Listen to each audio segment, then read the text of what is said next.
Hello, everyone.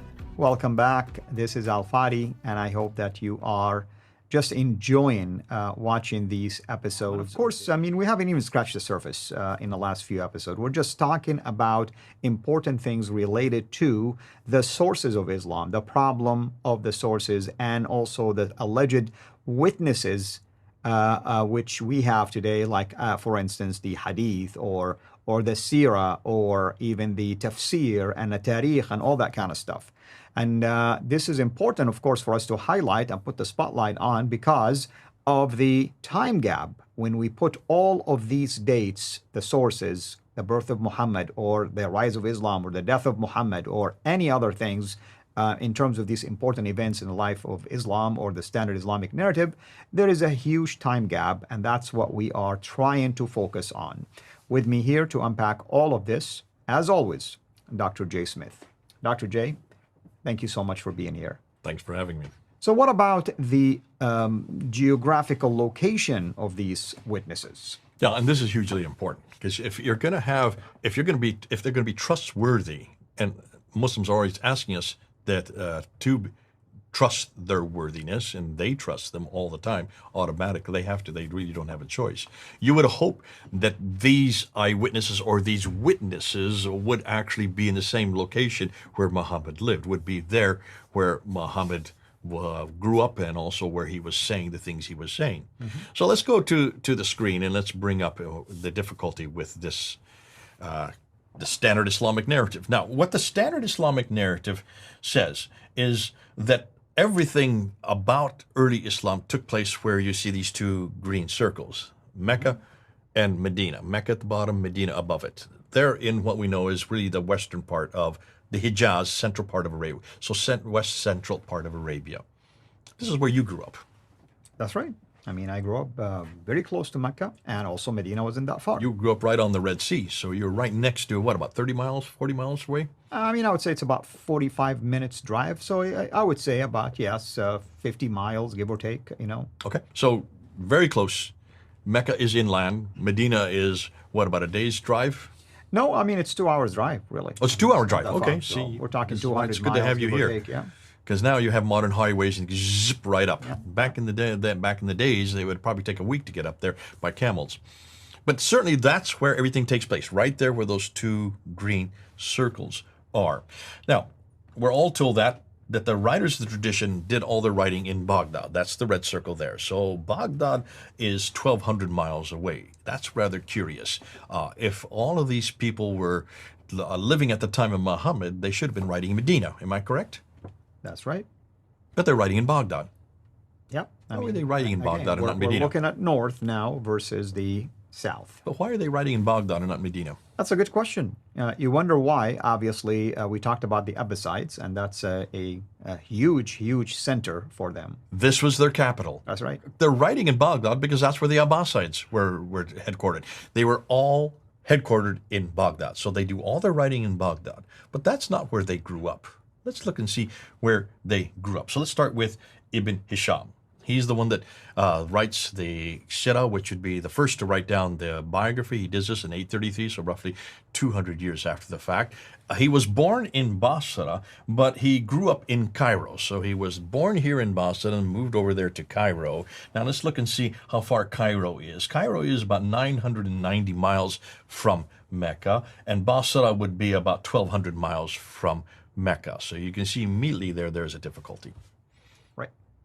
And tell me, looking at that, what's the first thing that comes to mind? Well, I mean, the thing is, Ibn Hisham writes about Muhammad as if he almost knew every single detail about the life of Muhammad. Yet, like you stated it, he wasn't even living in Mecca. No, he wasn't even living in Mecca. Let's go to Al-Bukhari. So Al-Bukhari is the one that knows more about him because he is the first to write down everything he said. And as we have said, to know how you're to walk, talk, eat, drink, sleep, you need to go to the Hadith. Take a look at where he was born. Bukhara. Bukhara. That's why he's called Bukhari, by the way. No, from Bukharistan. Or Bukhara, sorry. Now, Bukhara is today in Uzbekistan. Mm-hmm. Uzbekistan is a good 2,600 miles away from Mecca. So there's no way in the world that he was living or grew up in where Muhammad was living or grew up, right? That is true. And all he did is he collected sayings about him. At least that's what he stated. That was the purpose of his writing, to collect as many sayings about Muhammad as possible, resulting in about 600 plus thousand. 600,000 that he was given. Eliminated most of them for fabrication. 7,397, which is only 2%. That's right. He threw out 98% and only retained 2%. And yet look where he lived, way up here in Bukhara. He did all his work in Baghdad. So that should question as to how could he know what really Muhammad said if he never lived down there, if he never knew him. But we're going to get to that. Let's just use one more person. I want to bring up Al-Tabari here, and Al-Tabari is the one that's credited with the introduction of the Tafsir and the Tarikh. He was born in Tabaristan. Tabaristan is 1,700 miles away from Mecca. Mm-hmm. Tabaristan is what is today Iran. That would be in modern-day Iran. Basra would be modern-day Iraq, so would Baghdad, and Cairo would be modern-day Egypt. Bukhara would be modern-day Uzbekistan. These are much, much, much, much further north, are they not? Absolutely. And here's another interesting twist, but I'm not going to really jump ahead of myself here. But you think Shia, that's the area where they're concentrated. Okay, we're going to get to that now. Yeah. So the conclusion, none of the traditional writers lived or worked in Mecca or Medina. They were too far to the north of Mecca and came from the west and the eastern part of Baghdad. Getting back to your point, let's look at the second one. All of these northern areas are where the Abbasids originated from. This is all Abbasid territory. Mm-hmm. Okay? Mm-hmm. All Abbasid. And that's why I put Abbasid there on that first timeline at the very beginning of the episodes. We wanted to put that there because everything we know about this character named Muhammad, about what he did, what he said, does not come from that area. It all comes from where the Abbasids. So this is an Abbasid narrative. Let's look I want to look at one other graph. Let's take a look at this map here. This is the problem with the northern hegemony. I'm just going to show you everything we have assumed, again, happens in Mecca, Medina. That's what the standard Islamic narrative. But take a look at this. Watch and see what I'm going to do now. All of the writers, the traditions, worked in Baghdad, which is 1,120 miles too far north. Do you see that? That gives you, it solidifies what we're talking about, that northern hegemony. Notice that. All of these northern areas are where the Abbasids originated from and dominated. So that's all Abbasid territory. The Abbasids come to power in 750.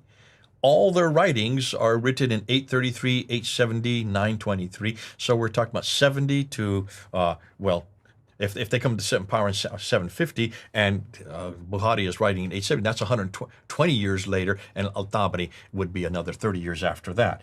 So, furthermore, take a look at this timeline down here. I'm putting these two together now. All the writers of the traditions worked in the 9th and 10th century. So, conclusion, they all wrote their material hundreds of miles too far away up here, mm-hmm. and hundreds of years too late. Hundreds of miles away and hundreds of years too late. Right. Tell me why that's a problem. Well, it is a problem, like we said. I mean, first, geographically speaking, they didn't even make it to live in the area where allegedly Islam began. Number two, they wrote at time that you don't even have eyewitness account where they can go and even investigate things. Like Luke, for instance, he said he went and investigated things from eyewitness. There were people living at that time who told him things because the time span was so short. But here, they are relying on others who said something from others, who said something from others. I mean, if you and I right now would write a book, let's say, hypothetically speaking, write a book about anything that took place, let's say, 100 years ago, and we say we're relying on 3 or 4 people that narrated this to us, I guarantee you, Jay, that people will be attacking that book. Yeah. As Christians, this is been demanded of us. They have demanded of us that we want to know, how can you prove that Jesus did what he did and said what he said, and that Christianity began in that time period at that place with these people?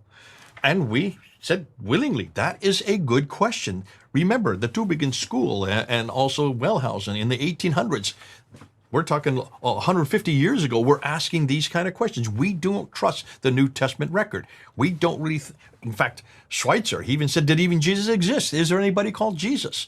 So we had to go back to Josephus, who is a Jewish historian. We had to go back to Tacitus, who is a Roman historian. We had to go back to people like Phlegon and Thallus, who were Greek historians. They were writing about it. Thallus and Greek were writing within 52 AD. That's 20 years after Christ's death. Tacitus was writing at the end of the first century. That's why he's important, because he was a Roman historian who hated Christians. He was a hostile historian. Josephus was in Rome writing about it at the end of the first century, beginning of the second century, and they all refer to Jesus Christ. They refer to where he lived, where he was born, where he died. And Josephus didn't even follow Christ. No, none which of them is did. important. I mean, Notice none of these that I've just listed followed Christ. Yeah. They were hostile to Christians.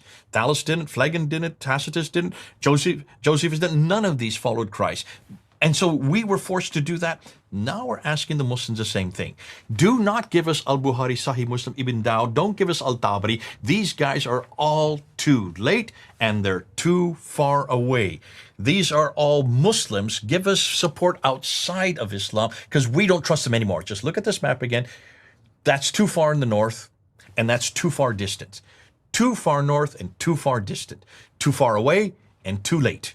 And that's why we're going to say to Muslims, come up with something better than that. You've got to come up with somebody who was living in the same place Muhammad lived, there in the Hijaz, Mecca and Medina, and was writing in the 7th century. That's what we're asking. Now, to do that, we're going to have to go to the place. And what we're going to do next, what I want to do now, is go to Mecca. Let's just go down to this area where I have on the map right here. These two cities, Mecca and Medina, and let's look and see what we can now find about especially Mecca, because without Mecca, everything else comes crashing down. Amen. Thank you, brother. Thank you, everyone. Until next time, we'll talk about the place. Have a blessed day.